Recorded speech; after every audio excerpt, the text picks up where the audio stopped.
ओम शांति,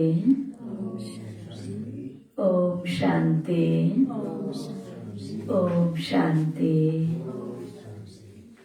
आज 27 कार्तिक 2078 शनिबार बाबाको साकार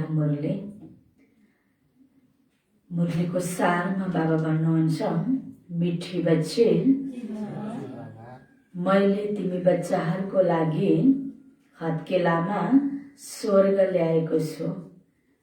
मैले तिमी बच्चाहरूको लागि हत्केलामा स्वर्ग ल्याएको छु। तिमीले मलाई याद गर्यौ भने स्वर्गको बादशाही मिल्छ। मिठी बच्चे, मैले तिमी बच्चाहरूको लागि हत्केलामा स्वर्ग ल्याएको छु। तिमीले मलाई याद गर्यौ भने स्वर्गको बादशाही मिल्छ। बाबाले के भन्नुभयो? बाबा, शिव बाबाले हामी बच्चाहरूको लागि स्वर्ग लिएर आउनुभएको छ। अर्थात् हाम्रो लागि नै बाबाले स्वर्ग स्थापना गरिराख्नु भएको छ। त्यो स्वर्गमा जानुको हामी योग्य बन्नको लागि बाबाले विधि के बताउनु भयो? मलाई याद गर। जति बाबालाई याद गर्छौँ त्यति हामी आत्मा पवित्र बन्छौँ, स्वर्गमा जानुको योग्य बन्छौँ। त्यो स्वर्ग भनेको सुख, शान्ति, पवित्रता सबै कुरा भएको दुनियाँ हो नि। त्यो दुनियाँमा जानको लागि हामी हरेक आत्माले आफूलाई पनि त्यस्तै स्थितिमा स्थित गर्नुपर्छ, त्यस्तै योग्य बनाउनु पर्छ। त्यसकारण बाबा भन्नुहुन्छ तिमीले मलाई याद गर। याद गर्यौ भने तिमीलाई त्यो स्वर्गको बादशाह मिल्छ जो मैले तिम्रै लागि लिएर आएको छु भन्नुहुन्छ बाबा। प्रश्नमा बेहदको खुसी कुन बच्चाहरूलाई निरन्तर रहन सक्छ? बेहदको खुसी कुन बच्चाहरूलाई निरन्तर रहन सक्छ? बाबाले हामी हरेक बच्चाहरूलाई खुसी देख्न चाहनुहुन्छ हैन। हामी हरेकको चाहना पनि खुसी, शान्ति, आनन्द यिनै कुराहरू हामी चाहन्छौँ जीवनमा। त बाबाले अहिले हामीलाई बेहदको खुसी पाउने तरिका बताउनु भएको छ र हामी खुसी भइरहेका छौँ। त बाबा भन्नुहुन्छ त्यो खुसी पनि निरन्तर हुनको लागि, त बेहदको खुसी निरन्तर हुनुको लागि के गर्न पर्ने? कस्तो बच्चाको खुसी निरन्तर हुन्छ त? कस्तो बच्चाको हुन्छ होला बेहदको खुसी? कुन बच्चाहरूलाई निरन्तर रहन सक्छ होला? उत्तरमा बाबा भन्नुहुन्छ जसले बेहदको सन्यास गरेका छन्। बेहदको खुसीको लागि सन्यास पनि, त्याग पनि कस्तो हुनुपर्छ? बेहदको नै। जसले बेहदको सन्यास गरेका छन्। बेहदको सन्यास अर्थात् बाबा भन्दै हुनुहुन्छ अरूको सङ्गतलाई तोडेर एकसँग जोडेका छन्। अरूको सङ्गतलाई तोडेर एकसँग जोडेका छन्। उनीहरू नै खुसीमा रहन सक्छन्। उनीहरू नै खुसीमा रहन सक्छन्। अर्को एक त जसले बेहदको सन्यास गर्यो, अनेकको सङ्गतलाई तोडेर एक बाबासँग सङ्गत जोडेको छ, उनी खुसीमा रहन सक्छ। अर्को बाबा भन्दै हुनुहुन्छ जसले बाबालाई अनुसरण गर्छन्। जसले बाबालाई अनुसरण गर्छन्। जसलाई सेवाको सोख छ। जसले बाबालाई अनुसरण गर्छन्, जसलाई सेवाको सोख छ, उनीहरूको खुसी कहिल्यै गायब हुन सक्दैन। उनीहरूको खुसी कहिल्यै गायब हुन सक्दैन। बाबाले खुसी प्राप्त गर्ने विधि सहित र कस्तो गर्यो भने बच्चाहरूको खुसी निरन्तर रहन्छ यसरी युक्ति बताउनु भयो।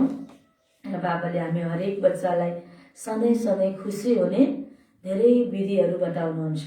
त आज बाबाले भन्नुभयो जब हामीले बाबालाई चिन्यौँ, बेहदको बाबा हैन, आत्माको बाबा, सारा संसारको मनुष्य आत्माहरूको बाबा, बाबालाई चिन्यौँ र एक बाबासँग हाम्रो सम्बन्ध जोडिरहन्छ भने बाबा त खुसीको भण्डार हो नि, अखुट खुसीको भण्डार बाबा। त्यसकारण जति बाबासँग हाम्रो सम्बन्ध बलियो हुन्छ त्यति नै हामीलाई बेहदको खुसी हुन्छ।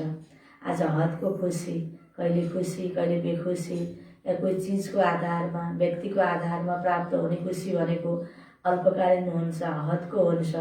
यहाँ बाबाले हामीलाई बेहदको खुसी दिइराख्नु भएको छ। त्यो खुसीलाई हामीले निरन्तर राख्नको लागि सम्बन्ध पनि हाम्रो बाबासँग निरन्तर जोडिरहनु पर्छ।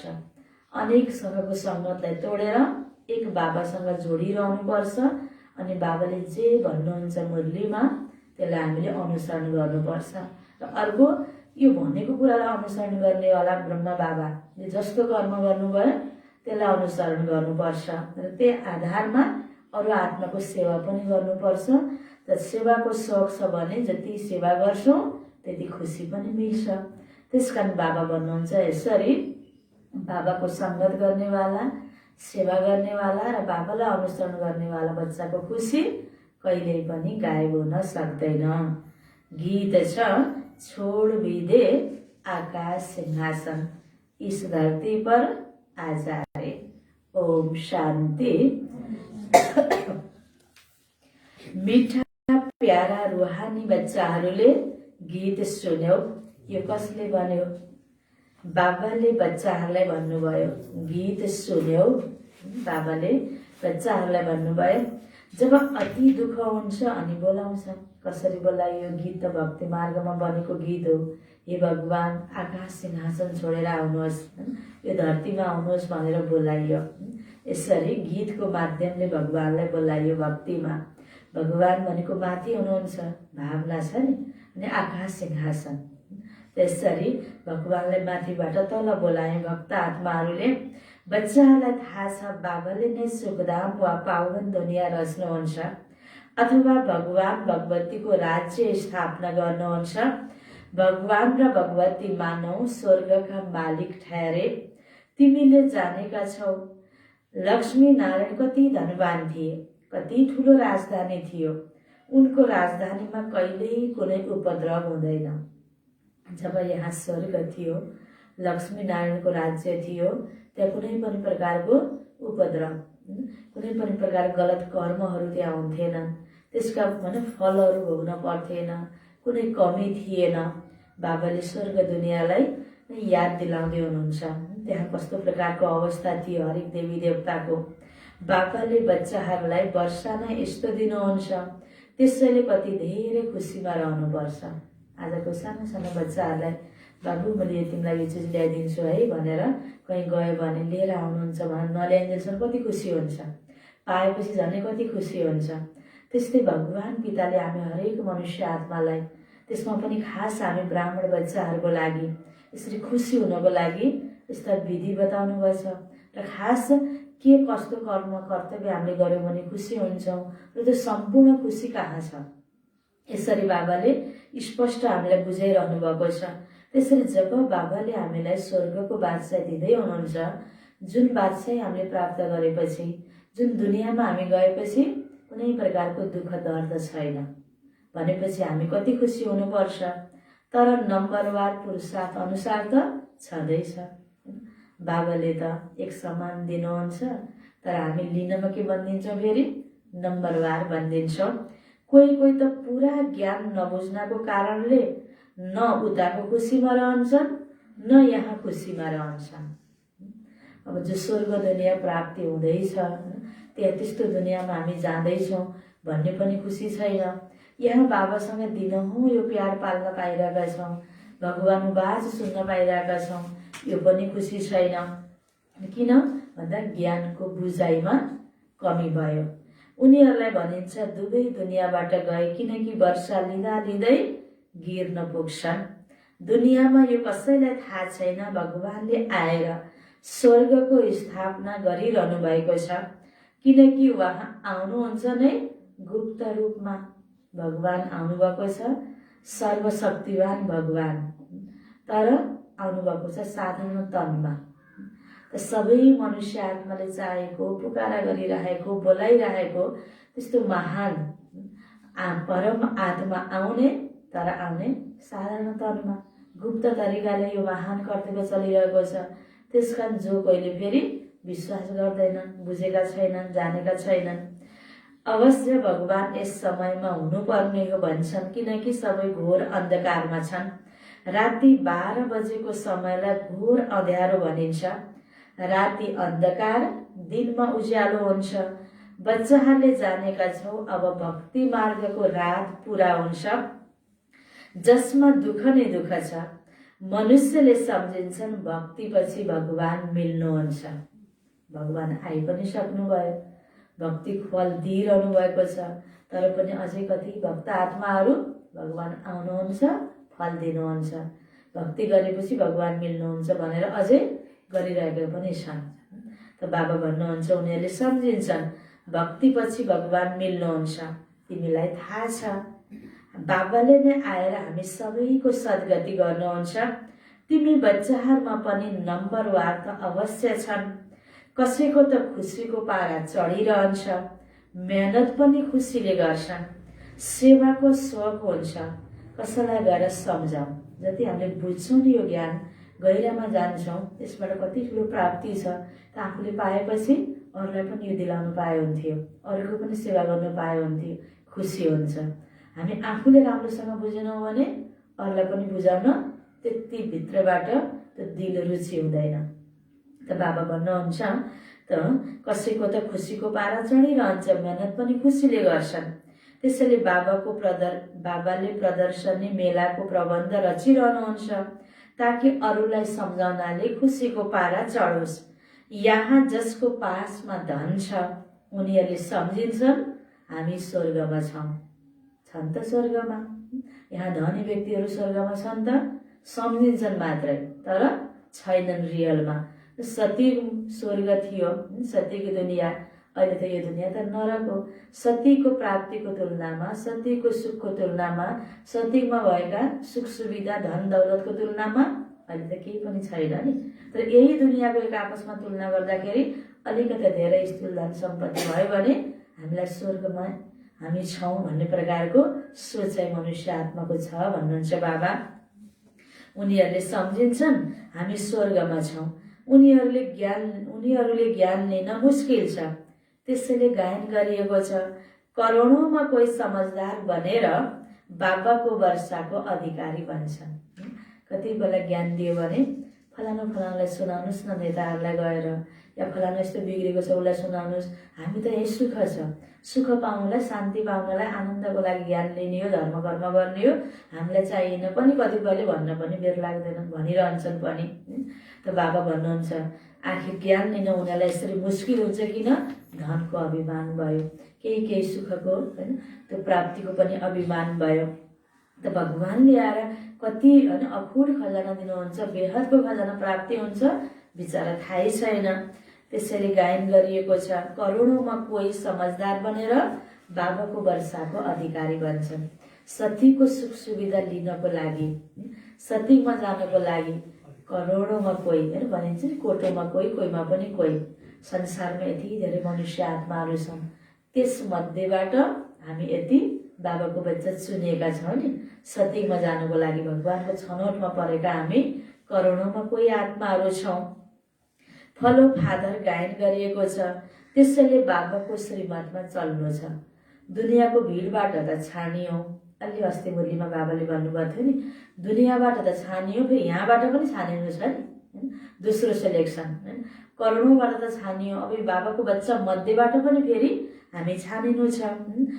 फर्स्ट नम्बरमा जानको लागि, फर्स्ट डिभिजनमा जानको लागि जो राम्रोसँग श्रीमतमा चल्छन् उनीहरूले बाबाको अनुसरण गर्नुपर्छ। के गर्नुपर्छ?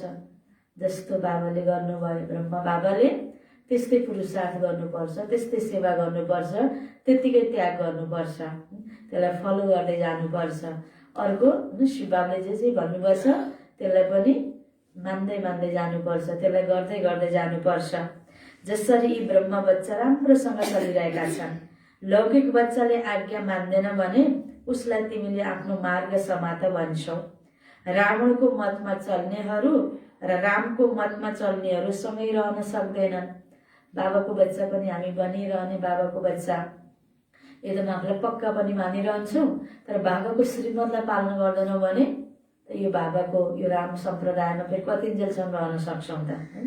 त बाबा भन्नुहुन्छ यसरी बाबाको आज्ञालाई हामीले राम्रोसँग मान्नुपर्छ। उदाहरण बाबाले के दिनुभयो? लौकिक बच्चा बच्चीले पनि आफूले भनेको मानेन, सानैबाट मेरो बच्चालाई यस्तो बनाउँछु, पढाउँछु, यस्तो बनोस् भन्ने मातापिताको इच्छा हुन्छ नि। अनि बच्चाले अर्को लाइन समात्यो भने, अर्को लाइनतिर गर्न खोज्यो भने ल त तिमी आफ्नो बाटो समात।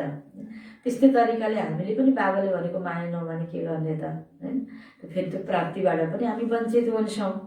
तिमी बच्चाहरूलाई थाहा छ यहाँ नै आदि सनातन देवी देवता धर्म थियो।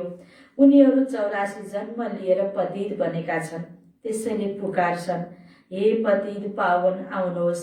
अहिले तिमी बच्चाहरूलाई थाहा छ, बाँकी थोरै दिन छ। दैवी राजधानी स्थापना हुनमा समय त लाग्छ। यो गुप्त छ, यसमा लडाईँको कुनै कुरा छैन। लडाईँ लडेर दैवी राजधानी स्थापना बाबाले गरेकोमा हामी त्यसमा जानको लागि लडाईँ लडेर पास हुने त होइन नि, स्थूलमा लडाईँ त होइन, हिंसक लडाईँ त भएको थिएन। यो त मनै मन लडाईँ त अवश्य भएको छ, किनकि हामीभित्र पुरानो आदत छ, संस्कार छ। बाबाले भन्नुहुन्छ यसरी गर बच्चे, गर्नुपर्छ भन्ने थाहा छ, गर्छु भन्छौँ, अनि यसो पनि त गरे हुन्छ भन्ने मनमा केही आइदिन्छ। यसरी यो लडाईँ अवश्य भएको छ, तर साँच्चै नै गुप्त रूपबाट भएको लडाईँ हो, स्थूलमा चाहिँ भएको थिएन। साँच्चै यसमा लडाईँको कुरा छैन।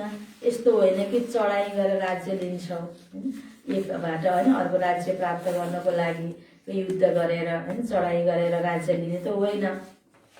यहाँ त बाबा आएर राजाहरूको राजा बनाउनुहुन्छ।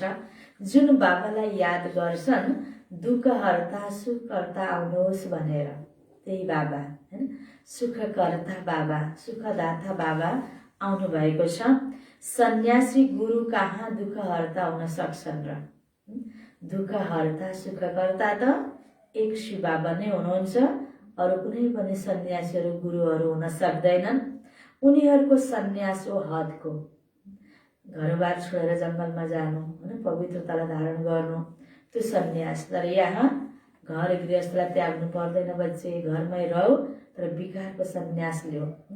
मनले सबैबाट वैराग्य लिने हो, बाँकी आफ्नो धर्म, आफ्नो कारोबार होइन, आफ्नो कर्तव्य सबै कुरा गर्नु छ, सम्हाल्नु छ, चटक्क छोडेर जानु छैन। बेहदको सन्यास गर्न बाबाले सिकाउनु भयो, हदको सन्यास होइन, घर गृहस्थलाई त्याग्नु होइन। त बाबा भन्नुहुन्छ उनीहरूको सन्यास हदको, तिम्रो हो बेहदको, यसमा बेहदको खुसी हुन्छ। यी लक्ष्मी नारायण भगवती भगवानलाई पनि बेहदको खुसी छ नि। पतित मनुष्यहरूले त जे आउँछ त्यो बोलिदिन्छ।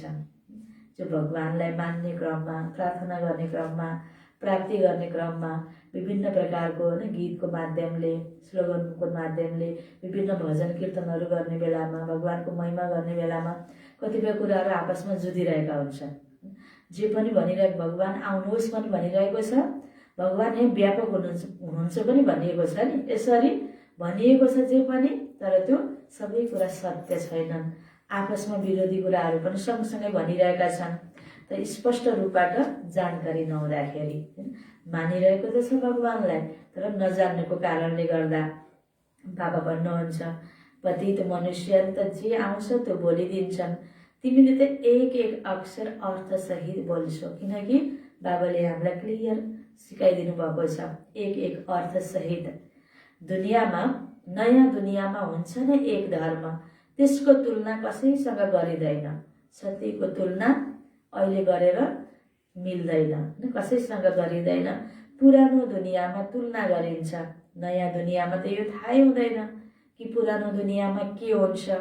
त्यहाँ सबै कुरा भुलिन्छ, यहाँ तिमीहरूलाई सबै कुरा बताइन्छ। नयाँ दुनियाँ कहिले स्थापना हुन्छ, पुरानो दुनियाँ कहिले विनाश हुन्छ, तिमीहरूलाई सबै ज्ञान छ। के ज्ञान छ? नयाँ दुनियाँ कहिले स्थापना हुन्छ अनि पुरानो दुनियाँ कहिले विनाश हुन्छ। कहिले हुन्छ स्थापना? नयाँ दुनियाँ अहिले भइरहेको छ होइन। पुरानो दुनियाँको विनाश र नयाँ दुनियाँको स्थापना, अहिले दुवै कर्तव्यहरू सँगसँगै भइरहेका छन्। अहिले तिमीलाई स्वर्गको स्थापना गर्ने बाबा मिल्नु भएको छ, त्यसैले उहाँबाट राम्रोसँग वर्षा लिनुपर्छ। वर्षा लिनुपर्छ भन्दै गर्दा बाबाले के शब्द जोड्नुभयो? राम्रोसँग लिनुपर्छ। जब यो ज्ञान पाइसक्यौँ, बाबालाई चिन्यौँ भने यो पढाइलाई जति राम्रोसँग पढ्छौँ, जति राम्रोसँग बाबालाई याद गर्छौँ, त्यति नै राम्रोसँग वर्षा हामीले प्राप्ति गर्न सक्छौँ। वर्षा पनि उनीहरूलाई नै मिल्छ जसले कल्प पहिला राम्रोसँग पुरुषार्थ गरेका थिए। उनीहरूमा पनि नम्बरवार छन्। यो हो काँडाको दुनियाँ। के को दुनियाँ? काँडाको दुनियाँ। काँडाले के गर्छ? खोज्छ है, दुःख हुन्छ। त्यस्तै आज एक आपसमा बोलीले, सङ्कल्पले, व्यवहारले हामी घोचिरहेका हुन्छौँ, दुःख दिइरहेका हुन्छौँ। त्यस कारणले यो मनुष्यको दुनियाँ काँडाको दुनियाँ होइन। बाबाले काँडाको उदाहरण दिनुभयो।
बाबा भन्दै हुनुहुन्थ्यो यो हो काँडाको दुनियाँ।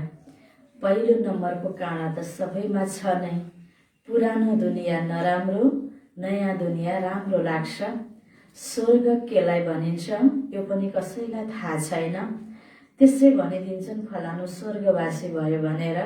स्वर्ग छ कहाँ जो स्वर्गवासी भयो। आज कसैको पनि शरीर छुट्यो भने, मृत्यु भयो भने स्वर्गवासी हुनुभयो भन्ने चलन छ। वैकुण्ठ बास होस् या स्वर्गमा बास होस् यसरी भनिन्छ नि। स्वर्ग कहाँ छ त स्पष्ट परिचय बिना नै भन्ने चलन चलिआएको छ। तिमीलाई थाहा छ स्वर्ग पनि यहाँ नै थियो, नर्क पनि यहाँ नै छ। यही दुनियाँ जब नयाँ थियो त स्वर्ग थियो, अहिले पुरानो बनेको छ त त यो नरक बनेको छ, यही नै अब स्वर्ग स्थापना हुँदैछ। त्यसकारण बाबा भन्नुहुन्छ नि, तिमी बच्चाहरू यहाँ स्वर्गवासी बन्न आएका हो भन्नुभएको थियो नि अस्ति मुरलीमा। स्वर्गवासी बन्ने भनेपछि त झट्ट दुनियाँको आत्माले सुन्दा त अर्कै अर्थ लाग्छ, तर रियलमा अब यहाँ स्वर्ग बन्दैछ। हामी त्यो स्वर्गमा जाने योग्य बन्नको लागि पढाइ पढिरहेका छौँ, त्यसैले बाबाको पासमा आएका छौँ। त्यसैले यो भनाइलाई आधार मानेर उनीहरूले भनिदिन्छन् स्वर्ग नरक यहाँ नै छ, जससँग धेरै धन छ ऊ स्वर्गमा छ। यही स्वर्ग भनेपछि फेरि यस्तो अर्थ लगाइदिए, के अर्थ? धनी व्यक्ति स्वर्गमा, गरिब व्यक्ति नरकमा, सुख पाएको व्यक्ति स्वर्गमा, दुःख पाएको व्यक्ति नरकमा। यो पनि होइन। स्वर्गको सुखको तुलनामा यहाँको सुख केही पनि होइन। तर यस्तो होइन, विश्व नयाँ थियो त्यति बेला सतयुग थियो, जसलाई स्वर्ग भनिन्छ। अहिले पतित दुनियाँ नरक छ। दुनियाँ त एउटै हो। नयाँ दुनियाँमा लक्ष्मी नारायणको राज्य थियो, पुरानो दुनियाँमा रावणको राज्य छ।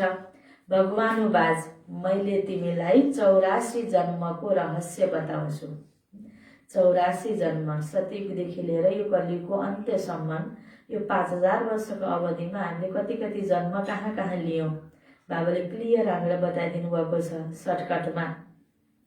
यस राजयोगबाट तिमीलाई राजाहरूको राजा, स्वर्गको मालिक बनाउँछु। त्यसैले नरकको अवश्य विनाश हुनुपर्छ। शास्त्रमा कृष्णको नाम राखेर लडाई आदि देखाइदिएका छन्। पाण्डवहरूको त कुनै सेना त छैन। आजकल कन्या माताहरूको पल्टन बनाएर उनीहरूलाई बन्दुक आदि चलाउन सिकाउँछन्। दुनियाँमा यो पनि बढ्दो छ यस्तो चलन। यहाँ तिम्रो हातमा बन्दुक आदि त केही पनि छैन। लडाई छ, तर कस्तो लडाई छ? गुप्त लडाई छ। हातमा हात हतियार लिएर हामी कोही लडाई गर्दैनौँ। उनीहरूलाई के थाहा शिवशक्ति सेना को हुन्? शिव बाबाले त कहिले हिंसा गराउन सक्नुहुन्न। लडाईँको त कुनै कुरा नै छैन। तिमीले जानेका छौ शिव बाबाको रुहानी सेना छ। शिव बाबाले हामीलाई डबल अहिंसक बनाउनुहुन्छ। त्यसलाई भनिन्छ 100% अहिंसक। यहाँ छ 100% हिंसा। काम कटारी पनि चलाइरहेका छन्, काटमार पनि गरिरहेका छन्, दुःख दम पनि दिइरहेका छन् मन वचन कर्मले। सबै प्रकारका हिंसा यो दुनियाँमा छ। बाबाले सबैबाट हामीलाई मुक्त गराउँदै हुनुहुन्छ। एउटै बमबाट कतिको विनाश गराउँछन्। बेहदको अहिंसा र हिंसामा कति फरक छ। तिमी अहिले बेहदको साइलेन्समा छौ। जति लडाईँको तयारी हुँदै जान्छ त्यति आवाज बढ्दै जान्छ। कति हंगामा हुन्छ विनाशमा। स्थापनामा त कति साइलेन्समा बसेका छौ। स्थापनाको त्यति हो हल्ला छैन, आवाज छैन नि। आज जति पनि हामीले समाचारहरू सुन्छौँ, कुनै पनि माध्यमले आज के छ? चर्चा के को हुन्छ? लडाई झगडा, दोषारोपण, तलमाथिका कुराहरू, विनाशका सिनहरूका समाचार हेडलाइन बन्छन्। बाबाको यो भगवानको यो महान कर्तव्य, दिनहुँ हामीले कति सेवा गर्छौँ, प्रोग्राम गर्छौँ, मुस्किलले समाचारहरू आउँछन् होइन त। अहिले त यो नेटको माध्यमले चाहिँ आफ्नो ठाउँबाट हरेकलाई हामीले सन्देश दिइरहेका छौँ। र पहिल्यैबाट अहिलेसम्म हेरौँ त समाचार भनेकै दुनियाँको विनाशको समाचार धेरै हुन्छन्, दुःख दर्दका समाचार धेरै हुन्छन्, लडाईँ झगडाका समाचार धेरै हुन्छन्। तर यो स्थापनाको तयारी कति आरामसँग भइरहेछ, गुप्त तरिकाले भइरहेछ। यसको त्यति आवाजै छैन। हामीले ज्ञान पनि दिँदै जान्छौँ, त्यस्तो हल्ला गरेर होइन। पात्र हेरेर बाबाले ज्ञान दियो भन्नुहुन्छ। जसलाई रुचि छ उसको नब्ज हेरेर, पात्र हेरेर अनेक आत्मालाई हामीले सन्देश पनि दिँदै जान्छौँ। जो सतीकी आत्मा छ, देवता घरानाको आत्मा छ, उसलाई जति जसरी सुनाए पनि उसलाई टच हुन्छ, उसले फेरि अगाडि सुन्न खोज्छ, रुचि हुन्छ उसलाई। बाँकी यतिकै धेरै बाहिरबाट प्रसारले मात्रै बाबाको सबै बच्चा बन्ने पनि हुँदैन। यहाँ त अझै हाम्रो त गहिराइमा योगमा बसेर मनसा सेवाले पनि दुनियाँका आत्मालाई राहत दिने, दुनियाँको आत्मालाई आकर्षण गर्ने यो विधि बाबाले बताउनु भएको छ। साइलेन्समा रहेर हरेक आत्माको प्रति शुभ भावना दिएपछि, कल्याणको भावना राखेपछि अटोमेटिक खिचाव हुन्छ। विशेष योगमा बढी ध्यान दिन अझ बाबाले भन्नुभएको छ। बाहिर हामीले कोही नामाचार हुने प्रकारले बढी सेवा गरेर नै बाबाको बच्चा बन्छ भन्ने छैन। समाजमा ब्रह्मकुमारले केही गर्दैछन् भन्ने हल्का जानकारी त हुन्छ, तर बाबाको सेवा अगाडि बढाउनमा यहाँ साइलेन्सको बलको महत्त्व छ। शुद्ध मनको शुद्ध संकल्पको महत्त्व छ। यसैले सेवा अगाडि बढ्दै जान्छ। त्यसकारण बाबा भन्नुहुन्छ, हेर तिमीले यहाँ त स्थापनामा त कति साइलेन्समा बसेका छौ, देख्दा हामी कोठाभित्र छौँ, सङ्गठनमा छौँ, योग गरिरहेका छौँ, तर यो नै यति महत्त्वपूर्ण छ। यो सङ्कल्पले अनेक आत्मालाई कति राम्रो प्रभाव पारिरहेको हुन्छ। हिंसाको त यहाँ कुनै कुरा नै छैन। तिम्रो अब प्राक्टिकल जीवन छ। बाबाबाट योग बलद्वारा वर्षा पाइरहेका छौ। बाबालाई याद गर्नाले स्वर्गको बादशाह मिल्छ। कति सहज छ। बाबा कति प्यारो हुनुहुन्छ। बाबाले हामीलाई यति सहज विधि सिकाएर स्वर्गमा लैजाँदै हुनुहुन्छ। त बाबा कति प्यारो हुनुहुन्छ। कति दूर देशबाट आउनुहुन्छ। जसरी बेलायतबाट कसैको पिता आउँछन् भने बच्चाहरू धेरै खुसी हुन्छन्। बाबाले हाम्रो लागि बेलायतबाट राम्रा राम्रा सौगात ल्याउनुहुन्छ। बच्चाहरूलाई खुसी हुन्छ नि, अब मेरो बाबा आउनुहुन्छ। कति दिनबाट उसले साथीहरूलाई पनि भनिरहेको हुन्छ, कति खुसी हुन्छ।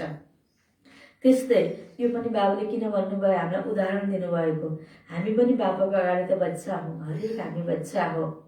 देख्दाखेरि बुजुर्ग छौँ, विभिन्न पदमा ओहदामा बसेका छौँ, विभिन्न जात जातिका छौँ, विभिन्न संस्कार स्वभावका, विभिन्न स्थानबाट हामी बटुलेका हुन्छौँ। फेरि पनि भगवानको अगाडि हामी बच्चा, किनकि बेहदको पिता होइन, आत्मा, हामी सबै आत्माको पिता परम आत्मा बाबा हुनुहुन्छ। र हामीलाई बच्चाको तरह बाबाले बुझाउँदै हुनुहुन्छ। उहाँ बेहदको बाबा त एकैपटक आउनुहुन्छ। कुन चाहिँ सौगात ल्याउनुहुन्छ भन्नुहुन्छ, म तिम्रो लागि हत्केलामा बहिष्ठ लिएर आएको छु। हातमा छ, बाबाले दिँदै हुनुहुन्छ। लिनुको योग्य हामी अहिले बन्नको लागि पढाइ पढिरहेका छौँ। स्वर्ग बहिष्ठ बाबाले लिएर आउनुभएको छ। जसरी भन्छन् हनुमानले सञ्जीवनी बुटीको पहाड लिएर आए। अब पहाडै त कसैले उठाउन सक्दैन। यसको भावार्थलाई नबुझेर प्रचलनमा त शब्द पक्रिने चलन छ, साँच्चै नै पहाडै लिएर आएको त होइन। त्यस्तै बाबा भन्नुहुन्छ, मैले हत्केलामा स्वर्ग लिएर आएको छु। अब स्वर्ग कुनै हत्केलामा कहाँ उठ्छ र, यो त समझको कुरा हो। बच्चाहरूले त जानेका छौ, बाबाले हाम्रो लागि नम्बर 1 सौगात लिएर आउनु भएको छ। बाबा भन्नुहुन्छ, म तिमीलाई पावन दुनियाँको मालिक बनाउन आएको छु। त्यसैले पावन बन्न पर्छ। भगवान पावन बनाउन आउनुभयो। त्यसकारण हामी के बन्न पर्छ, पावन बन्न पर्छ। यो राजयोग हो नि, प्राचीन राजयोग गीताको भगवानले नै सिकाउनु भएको हो र राजाले दिनुभएको हो। गीताको भगवान अर्थात् शिव बाबा, जसले यो राजयोग सिकाउनु भएको थियो पहिला। त्यसको यादगार अनि त्यसको महिमा अहिले भइरहेको छ। अहिले पनि सिकाइरहनु भएको छ। अब फेरि राजयोग सिकाइरहनु भएको छ। तिमीले भन्छौ हामी स्वर्गको स्थापना गर्ने बाबाका बच्चाहरू हौ। बाबाले नयाँ दुनियाँ स्थापना गर्नुहुन्छ। त्यसैले अवश्य कसैलाई त बादशाही मिलेको हुनुपर्छ नि। यस्तो पनि होइन केवल स्वर्गमा रहनेलाई मात्र दिनुहुन्छ, अरू सबैलाई पनि बाबाले दिनुहुन्छ नि। बाँकी ड्रामा अनुसार सबैलाई मुक्तिको पाठ मिलेको छ। बाबा त सबैको लागि आउनु भएको छ।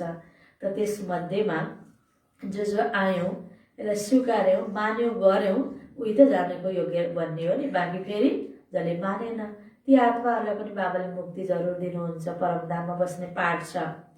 त अरू सबैलाई पनि बाबाले दिनुहुन्छ नि। बाँकी ड्रामा अनुसार सबैलाई मुक्तिको पाठ मिलेको छ। सबै मुक्त हुन्छन्।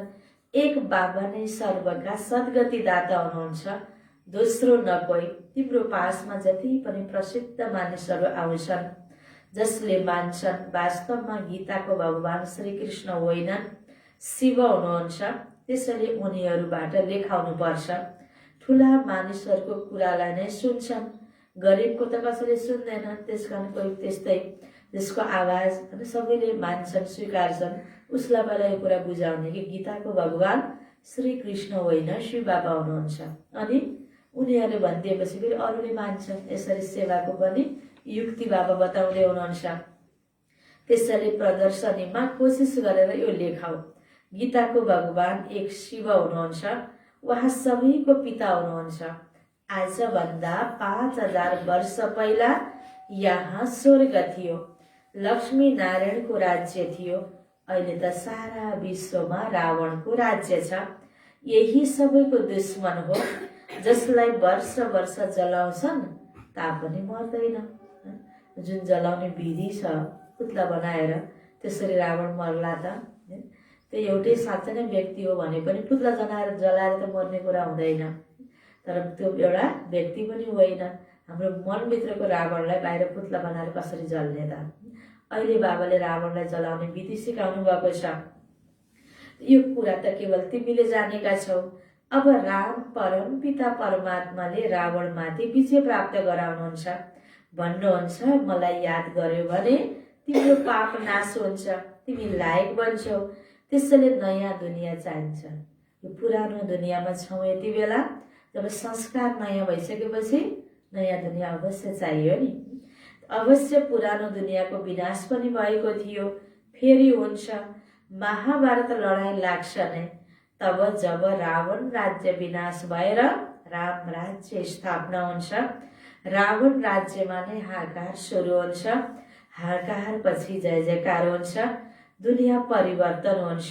जसरी पुरानो घरलाई भत्काएर नयाँ बनाइन्छ, फेरि भत्काइन्छ, त्यस्तै यो दुनियाँ, यो संसार रूपी घर अहिले पुरानो भएको छ। हामी बच्चाहरूको लागि बाबाले नयाँ घर बनाउँदै हुनुहुन्छ।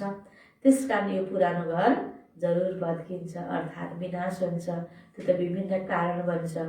जो कोही व्यक्तिहरू निमित्त बनिदिन्छन् विनाशको लागि, बम आदि पनि बनाइरहन्छन्। तयारी त भइरहेको छ। अहिले दसैँ आयो, रावणको पुतला पनि निकालियो। तिम्रो छ बेहदको कुरा। हाम्रो लागि सधैँ दसैँ, सधैँ दीपावली, सधैँ होइन। अहिले जब सबैले सङ्गममा छौँ, बाबाको बच्चा भनेर बाबासँग पढिरहेका छौँ। बाबाले अलौकिक विधि हामीलाई बताइदिनु भएको छ यो रावणमाथि विजय प्राप्त गर्नको लागि पनि। त बाबा भन्नुहुन्छ तिम्रो त बेहदको कुरा हो नि। तिम्रो बुद्धिमा आउँछ यिनीहरूले के गर्छन्, तिमीले सम्झाएपछि मात्र सम्झिन्छन्। हामीले के गरेको होला, बुझेपछि बल्ल पछि अथ नै पहिला हामीले त यस्तो पो गरेको रहेछु भनेर महसुस हुने हो नि। बुझ्दै नबुझेको बेलामा त महसुस हुँदैन, हाँसो पनि उठ्छ। कसैलाई पनि सम्झाउन सक्छौ, तिमीले सम्झाएपछि मात्र सम्झिन्छन्। यति ठुलो रावण त हुँदैन। बुझेपछि अत नि यति मनभित्रको सूक्ष्म विकारलाई पुतला बनाएर जलाएका रहेछौँ। हाँसो पनि उठ्छ फेरि। त्यसरी त रावण खतम हुने रहेनछ नि। अब बाबा भन्नुहुन्छ तिमीले राम राज्य ल्याऊ, 5 विकारको दान देऊ, ग्रहण छुट्छ। यसरी बाबाले हामी भित्रको विकृतिलाई मेटाएर दैवी संस्कार भरेर देवतुल्य बनाउँदै हुनुहुन्छ। बाबा आएर सम्झाउनुहुन्छ यो 5 विकारको ग्रहण अहिले सारा दुनियाँमा लागेको छ। बिल्कुलै काला भएका छन्। हेर्दा गोरो चट्ट परेको भए पनि, श्रृङ्गारिए पनि, राम्रो देखिए पनि मनभित्र विकारै विकार छ, मन कालो छ। तिमी बच्चाहरूलाई त अथाह खुसी हुनुपर्छ। अब बाँकी थोरै दिन छ हाम्रो लागि। अब नयाँ दुनियाँ आयो कि आयो, हामी पनि त्यो दुनियाँतिर जानको लागि एकदम पुरुषार्थ गरिरहेका छौँ। अब धेरै दिन छैन, यो खुसी हुनुपर्छ। तिमीले अहिले क्रिएटर, डाइरेक्टर, मुख्य एक्टर र ड्रामाको आदि मध्य अन्तलाई जानेका छौ, अरू कसैले जान्दैन। तिम्रो अब स्वच्छ बुद्धि बनेको छ, तिमी बाबाको बनेका छौ। त्यसैले अवश्य बाबाले स्वर्गमा पठाउनुहुन्छ। ज्ञान आम्दानीको स्रोत हो भनिन्छ। यो हो रुहानी ज्ञान जुन बाबाले नै दिनुहुन्छ। मनुष्यले मनुष्यलाई दिन सक्दैन। दिन सक्ने भए त अहिले आएर बाबा आएर मात्र हामीले ज्ञान पाउने हुन्थेन नि। पहिले हामी जानकार हुन्थ्यौँ। अनि यो अहिलेको यस्तो प्रकारको दुःखदायी परिस्थिति, यो नेगेटिभ, यो नराम्रो हाल त हुँदै हुन्थेन नि। त्यो बाबाको अलावा कसैले पनि यो रुहानी ज्ञान त दिनै सक्दैन। बाँकी त सबै हुन् भक्ति मार्गका दन्त्य कथा सुनाउनेहरू। सत्यनारायणको कथा, रामायणको कथा, तीजको कथा, अनेक प्रकारका कथाहरू छन् जो बितिसकेको छ। त्यसबाट केही न केही बनाइरहन्छन्। बाबाले त हामीलाई यो पनि बुझाउनु भएको छ। त्यो कथाहरू भनेको सबै सङ्गमयुगका यादगार पछि बनाइएका छन्। त्यसको भावार्थ नजान्दाखेरि, शब्द पक्रिँदाखेरि ती सबै झुटा सिद्ध भइरहेका छन्। शब्दलाई नलिकन भावार्थलाई लियो भने अब ती कथाका रियल घटना त यति बेला भइरहेको छ। सतयुग स्थापना भइरहेको छ। यो त पढाइ हो। पढाइमा इतिहास भूगोल सुनाइन्छ। त बाबाले यो बेहदको इतिहास भूगोल हामीलाई पढाइरहनु भएको छ। यो हो विश्वको विशाल इतिहास भूगोल। तिमीले सम्झाउँछौ बाबाले 5000 वर्ष पहिला पनि भन्नुभएको थियो। त्यो गीता पढ्नेहरूले कहाँ बुझ्छन् र? यादव, कौरव, पाण्डव कसलाई भनिन्छ? यो केही पनि कुराहरू स्पष्ट जो पढिरहनेवालालाई थाहा छैन। तिमीले प्र्याक्टिकलमा देख्छौ युरोपवासी यादवहरूले मुसल निकाले, विनाश भयो। अब अहिले मिसाइल्स बमहरू बनिरहेका छन्। विनाशपछि के भयो त्यो पनि देखाउँदैन। आखिर विनाशपछि के हुन्छ? सती आउँछ। यो त हामीलाई कति क्लियर छ नि। उनीहरूले सम्झिन्छन् प्रलय भयो। उनीहरूले भन्छन् के तपाईँहरूले शास्त्रलाई मान्नुहुन्छ? भन, हामीले हो शास्त्रलाई मान्छौँ। होइन त? मान्छौँ किन? शास्त्रमा जे भनेको छ प्र्याक्टिकलमा हामी त गरिरहेका छौँ नि। र त पढ्ने, सुन्ने, सुनाउने, कण्ठ गर्ने, सुनाउने मात्रै छ। शास्त्र ढोग्ने छ, भावना छ, तर रियल ज्ञान त्यसको भावार्थ त हामीले बुझ्यौँ नि। शास्त्र भले रोज हामी पढ्दैनौँ, तर शास्त्रमा भएको कुराहरूको भावार्थ बाबाले बुझाएर प्र्याक्टिकलमा हामीले गरिरहेका छौँ नि। त्यस अर्थमा हामीले शास्त्रलाई मान्छौँ। यी सबै त भक्ति मार्गका हुन्। ज्ञान त बाबाले सुनाउनुहुन्छ, जो ज्ञानका सागर हुनुहुन्छ। अब भक्ति खत्तम भएर ज्ञान जिन्दाबाद भइरहेको छ। पुरानो दुनियाँको विनाश सामुन्ने खडा छ। नथिङ न्यू, केही नयाँ कुरा होइन। जे घटना आज हामीले दुनियाँमा घटिरहेको देख्छौँ, जे समाचार सुन्छ, कोही नयाँ कुरा होइन। हो र अब यस्तो भयो अरे, हामी त उत्सुक भएर सुन्नुपर्ने आवश्यकता नै छैन। किनकि बाबाले हामीलाई पहिल्यैबाटै बताइदिनु भएको हो नि। अहिले जो परिस्थिति आइरहेछ, साधारण मूल्य अहिले रिभाइज हामी सुनिरहेका छौँ। अहिले दुनियाँको समाचार त बाबाले यसरी सर्टकटमा हामीलाई पहिल्यै बताइदिनु भएको हो नि। जसरी कहीँ बाटोमा हामी जानुपर्ने हुन्छ, कहीँ खाल्डा खुल्डी होला, उबड खाबड होला, कोही सानो बच्चाहरू त्यो बाटो हिँडेर जानु पर्यो नि, लड्छ, त्यहाँ सही तरिकाले हिँड्न सक्दैन भने जानकारी त हुन्छ नि। यही खाल्टामा लड्छ, त्यही खाल्टामा लागेर चोट लागेको भन्नुभन्दा पनि त्यो लड्छ भन्ने जानकारी छ। बाँकी त केही भयो भने त्यसलाई दबाई पानी गर्ने हो। आवश्यक कुराको जानकारी हुनु क्लियर रूपबाट बाबाले यसरी हामीलाई बताइदिनु पर्छ कि भोलि अब यो समयमा यस्तो आउनेवाला छ है, यस्तो हुनेवाला छ है। अनि हामी त्यही प्रकारको जानकारी लिएर सतर्क हुने, आफूलाई बचाउ गर्ने र अब नयाँ दुनियाँको लागि तयारी गर्ने यो विधि बाबाले सिकाइरहनु भएको छ। यही दुनियाँको समाचारमा प्रभावित भयो भने हामी पनि फेरि स्वर्गमा जानुको योग्य बन्दैनौँ नि। दुनियाँको सिन यस्तो हुन्छ, तिमीले साक्षी भएर हेर, मलाई याद गर, आफ्नो संस्कारलाई दिव्य बनाऊ। त्यो कुराहरू नथिक्नु, नयाँ केही होइन। अब पुरानो दुनियाँ विनाश हुने बेलामा सबै सिन देखा पर्छन्, तर हामीलाई सतीको नयाँ दुनियाँको तयारी गर्नु छ। यसरी बाबाले सबै क्लियर बताइदिनु भएको छ। अब हाम्रो प्रीत छ बाबासँग, दुनियाँको विभिन्न व्यर्थ कुराहरूसँग प्रीत होइन। अब हाम्रो प्रीत बाबासँग, बाबाले दिएको ज्ञानसँग, योगसँग र आफ्नो दिव्य संस्कारसँग, ऊर्जा संस्कारसँग प्रीत भयो भने अनि हामी के भन्छौँ? यी बाबाले हथेलीमा ल्याएको बहिष्ठ, जो बहिष्ठ छ, जो स्वर्गको बादशाह छ, लिनुको योग्य भन्छौँ। त्यसकारण बाबा भन्नुहुन्छ हामीले अब अरूको सङ्गतलाई तोडेर एकसँग जोड्छौँ। बाबा भन्नुहुन्छ आफूलाई आत्मा सम्झेर मसँग योग लगाऊ। किन हामीले आफूलाई आत्मा सम्झेर बाबासँग योग लगाउने हो? यो त बाबाले बताउनु भयो नि, बाबासँग हामीलाई के प्राप्ति हुँदैछ। यसलाई नै यहाँको प्राचीन योग भनिन्छ, जो बाबाले नै सिकाउनुहुन्छ। कृष्णको आत्मा पनि यस समयमा अन्तिम जन्ममा छ। उनलाई भन्नुहुन्छ तिमीले आफ्नो जन्मलाई जान्दैनौ।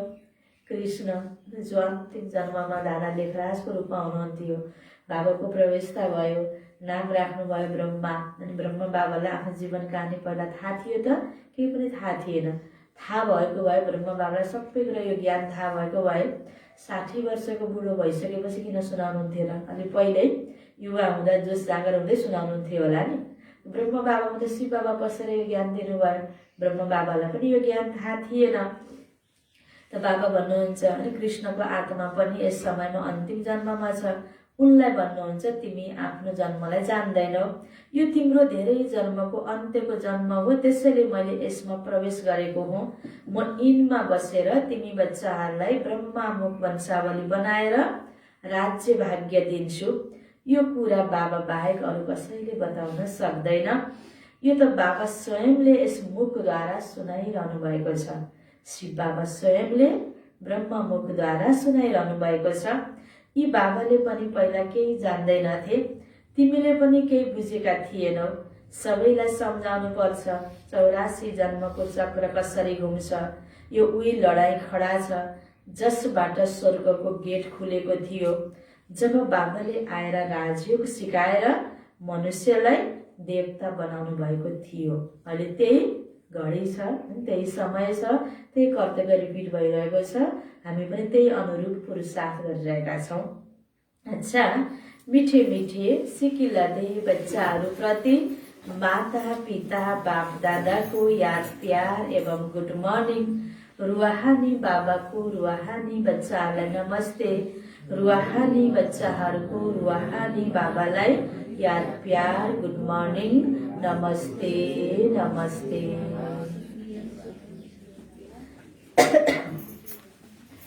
धारणाको लागि मुख्य सार। पहिलो पोइन्टमा, जो राम्रोसँग श्रीमतमा चल्छन् उनीहरूको अनुसरण गर्नुपर्छ।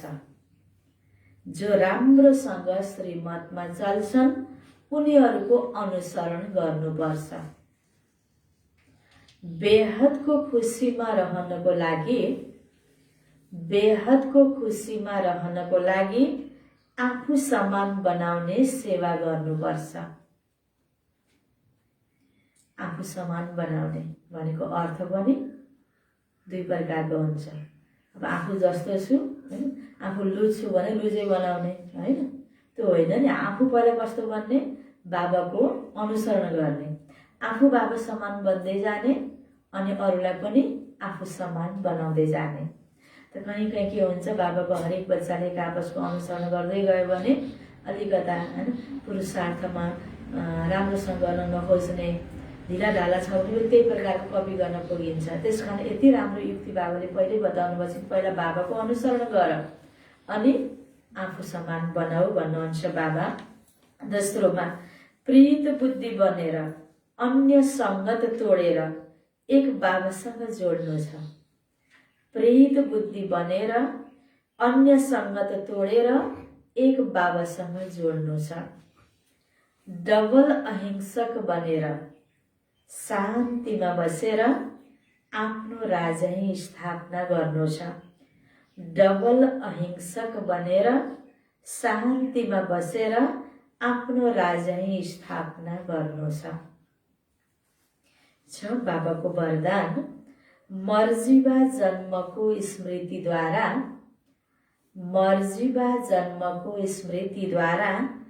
कर्म बन्धनलाई सम्बन्धमा परिवर्तन गर्ने। कर्म बन्धनलाई सम्बन्धमा परिवर्तन गर्ने परोपकारी भव। परोपकारी भव। मर्जीबा जन्मको स्मृतिद्वारा कर्म बन्धनलाई सम्बन्धमा परिवर्तन गर्ने परोपकारी भव। यसको विस्तारमा, लौकिक कर्म बन्धनको सम्बन्ध। लौकिक कर्म बन्धनको सम्बन्ध अब मर्जीबा जन्मको कारणले श्रीमतको आधारमा सेवाको सम्बन्धको आधार हो। लौकिक कर्म बन्धनको सम्बन्ध अब मर्जीबा जन्मको कारणले श्रीमतको आधारमा सेवाको सम्बन्धको आधार हो। हामी लौकिकमा कोही नजिकका छौँ होला, कोही टाढाको छौँ होला, नाताको हिसाबले जब बाबाको बच्चा बन्छौँ, बाबाको बच्चा बनिसकेपछि अब हाम्रो सेवाको सम्बन्ध हुन्छ। चाहे टाढाको चाहे नजिकको जुनसुकै जातिको भए पनि जब हामी एक ठाउँमा भेला हुन्छौँ बाबाको सेवा गर्नको लागि ब्राह्मण सङ्गठनमा आयौँ, अब हाम्रो सेवाको सम्बन्ध, यहाँ बन्धन छैन, बन्धनले खिचाव हुन्छ। जसरी उदाहरणको लागि घर परिवारमा कसैको कसैलाई रोग लाग्छ या कसैको मृत्यु हुन्छ भने आफ्नोपनको कारणले बढी दुःखको फिल हुन्छ, चोट हुन्छ। अब टाढाको व्यक्ति धेरै बिरामी भइरहेका छन् भने त्यति चोट हुँदैन, त्यो के बन्धन हो। बन्धन भएको कारणले गर्दा मोहको बन्धन, मायाको बन्धनले गर्दा बढी दुःख फिल भयो। त्यसैको लागि ठिक गर्नको लागि, त्यो समस्या समाधानको लागि जसले सेवा गरिरहेका छन् उनीहरूलाई बन्धन हुँदैन। अन्यलाई त आफ्नोलाई केही नगरे पनि के हुन्छ, काखी च्यापेर बस्न मन लाग्ने, रुन मन लाग्ने, त्यो बन्धन त हो नि। तर नर्सहरूले बिरामीलाई सेवा गरिरहेका छन्, डाक्टरहरूले गरिरहेका छन्, दुःखको फिलिङ हुँदैन। त्यस्तै हामीले अब जे पनि कर्म गर्छौँ लौकिकमा अलौकिकमा हामीमा के हुनुपर्छ, सेवा भाव हुनुपर्छ, कर्तव्य गर्नुपर्छ, तर त्यो बन्धनको फिल हुन हुँदैन। अब सम्बन्धमा परिणत गर्नुपर्छ। बाबाको बनेपछि हाम्रो यो नयाँ जन्म भयो, अब नयाँ संस्कार नयाँ सोच्नेको विधि बाबाले सिकाउनु भएको छ नि। अब नयाँ तरिकाले आध्यात्मिक तरिकाले ज्ञानको दृष्टिले हामीले आफ्नो सम्बन्धलाई पनि हेर्ने, आफ्नो कारोबारलाई पनि हेर्ने, अनि हामीलाई कुनै पनि घटना भयो भने दुःख लाग्दैन, दुःखी हुँदैनौँ। अब हामी दुःखी भएर रोएर बिरामी ठिक हुने पनि हुँदैन, मरेको व्यक्ति फर्किने पनि त हुँदैन नि। यो ज्ञान त हामीलाई छ नि। त्यसकारण अब कुनै पनि घटनामा, कुनै पनि कारोबारमा, कुनै पनि क्षणमा हामीले अब यो सम्बन्ध, हामी सेवाको सम्बन्ध गाँच्नुपर्छ। लौकिक यस्तो प्रकारको बन्धन होइन भन्नुहुन्छ बाबा। कर्म बन्धन होइन, अब सेवाको सम्बन्ध हो। सेवाको सम्बन्धमा भेराइटी प्रकारका आत्माहरूको ज्ञानलाई धारण गरेर चलेमा कर्म बन्धनमा दिक्क हुँदैनौँ। तर अति पाप आत्मा, अपकारी आत्मासँग पनि नफरत वा घृणाको सट्टा रहमदिल बनेर दयाको भावना राख्दै सेवाको सम्बन्ध सम्झेर सेवा गरेमा विश्व विश्व कल्याणी वा परोपकारी कहलाउँछौँ। कति राम्रो युक्ति बाबाले बताउनु भएको। सेवा गर्ने बेलामा सङ्गठनमा, चाहे हाम्रो लौकिक परिवारमा हो हैन, लौकिक सङ्गठनमा या अफिस दोकानमा हो, कहीँ यात्रामा हुन्छ या यो अलौकिक सेवामा, कहीँ पनि एक आपसमा सबैको विचार त एउटै हुँदैन नि, सबैको संस्कार त एउटै हुँदैन। अनि हामीले भने जस्तै, चाहे जस्तै, खोजे जस्तै पनि हुँदैन नि। आज कसैलाई पनि भएको छैन। यसो सोधौँ त, उच्च ओडाको व्यक्तिलाई भने जस्तो छ कि छैन, धेरै धनीलाई भने जस्तो छ कि छैन, एक्लैको सन्यासीलाई भने जस्तो छ कि छैन, दुनियाँमा कसैलाई पनि भने जस्तो छैन। त्यसकारण जे छ प्राप्ति, हाम्रो अगाडि जे छ व्यक्ति, वस्तु, परिस्थिति, यसलाई स्वीकार्ने हो नि। यो स्वीकार्ने तरिका बाबा सिकाउँदै हुनुहुन्छ। जे छ यसलाई बस सेवाको लागि सबै कुरा हामीलाई प्राप्त भएको हो। त्यसकारण त्यस सेवाकै तरिकाले युज गर्ने हो, सेवाकै तरिकाले सम्बन्ध गाँच्ने हो, सेवाकै तरिकाले अनुभूति पनि गर्ने हो। जे छ जस्तो छ, बाबा भन्नुहुन्छ नराम्रो पनि आत्मा हामीसँग भेट हुन्छ, सँगै बस्नुपर्छ, सँगै हिँड्नुपर्छ भने जस्तै छैन भने पनि उसको प्रति पनि नराम्रो भावना राख्दै नराख, कल्याणको भावना राख। सेवाको लागि मेरो आपसमा भेट भएको छ, उसको नेगेटिभ कुराले मलाई केही पाठ सिकाउँछ हैन, मेरो नेगेटिभ कुराले उसलाई केही पाठ सिकाउँछ, उसको पोजिटिभिटीले मलाई केही सिकाउँछ।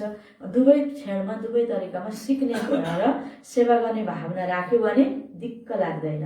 यस्तो पनि बेहोर्नु पर्यो, यस्तो पनि भयो, उसले मलाई यस्तो गर्यो, दिक्क लाग्दैन। कति बेला जति बेला हाम्रो यो मर्जी वा जन्म भयो, हाम्रो नयाँ जन्म भयो, हामी सेवाको लागि एउटै ठाउँमा छौँ, जे जस्ता छौँ आपसमा मिलेर सेवा गर्नुपर्छ भनेर सेवाको सम्बन्धलाई हामीले अनुभूति गर्ने, त्यसरी नै प्रयोग गर्यो भने दिक्क लाग्दैन र हरेकको प्रति राम्रो भावना राख्न मन लाग्छ अनि खुसी पनि हुन्छ सेवा गरिसकेपछि। त्यसरी बाबा भन्नुहुन्छ तिमीले अनेक आत्माको प्रति परोपकारी बन्नको लागि मर्जी वा जन्मको स्मृति भइराख्नुपर्छ भन्नुहुन्छ। स्लोगन, समय वा परिस्थिति अनुसार वैराग्य आउँछ भने, समय वा परिस्थिति अनुसार वैराग्य आउँछ भने यो पनि अल्पकालको वैराग्य हो, सदाकालको वैरागी बन। कतिपय कुराहरू हैन नपाएको बेलामा नपाए पनि ठिकै छ, उसले दिएर गयो हैन, नपाए पनि खुसी जस्तो हुन्छ, पाए बेला पनि त्याग्न सक्दा खुसी हैन, त्यो प्रकारको। त्यस्तो अहिले विपरीत परिस्थिति आयो, कोरोना भयो, यो भयो, अथवा नि अब विनाश भयो, विनाश हुन्छ, बाबाले साँच्चै भन्नुभएको भयो हैन। यसरी हामीलाई त्यो प्रकारको आयो, अनि जब खुल्दै गयो अनि फेरि जस्ताको जस्तै भयो नि। यो के भयो त, समय परिस्थिति अनुसारको वैरागी भयो, शमशानी वैरागी भनिन्छ नि। जब कसैको मृत्यु हुन्छ अनि जान्छौँ घाटमा, त्यति बेला हो के रहेछ र मरेर लानु, छोडेर जाने त रहेछ नि सबै कुरा भने कस्तो वैराग्य आउँछ। अनि फर्केर आएपछि धन दौलत परिवार सबै देख्दाखेरि सधैँ बाँचिरहने हो के, जसरी हामीले जो गर्ने व्यवहार गर्ने गर्छौँ नि। त बाबा भन्नुहुन्छ यसरी समय परिस्थिति अनुसारको वैरागी होइन, सबै चिज साधनाहरू हुँदाहुँदै, व्यक्ति हुँदाहुँदै पनि न्यारा न्यारा बाबाको प्यारा बनेर अनि त्यो भित्र दिनदेखि नै बेहदको वैरागी बनेर हामीलाई पुरुषार्थ गर्नु छ। सदाकालको वैरागी बन, पाएकै बेलामा सबै कुरा छोड्न पनि नखोज्नु, नपाए बेला मात्र वैराग्य होइन, पाउँदा पाउँदै पनि त्याग्न सक्ने स्थिति बनाउनु, यो सदाकालको वैरागी बन भनेर बाबाले भन्नुभयो। छ। मुरलीको सारमा थियो, मिठे बच्चे मैले तिमी बच्चाहरूको लागि हत्केलामा स्वर्ग ल्याएको छु। तिमीले मलाई याद गर्यौ भने स्वर्गको बादशाही मिल्छ। प्रश्न उत्तरमा थियो, बेहदको खुसी कुन बच्चाहरूलाई निरन्तर रहन सक्छ? जसले बेहदको सन्यास गरेका छन्, अरूको सङ्गतलाई तोडेर एकसँग जोडेका छन्, उनीहरू नै खुसीमा रहन सक्छन्। जसले बाबालाई अनुसरण गर्छन्, जसलाई सेवाको सोख छ, उनीहरूको खुसी कहिले गायब हुन सक्दैन। ओम शान्ति।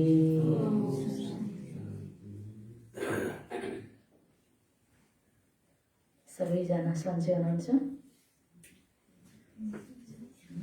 बाबाले जस्तो परिस्थितिमा पनि मनलाई सन्चै राख्न सिकाउनु भएको छ। त्यस आधारमा हामीले त भन्ने के हो, बाबाले हामीलाई सिकाउनु भएको छ, खुसहाल फरिश्तोका चाल। एकदम ठिक छौँ, होइन, सन्चो छौँ।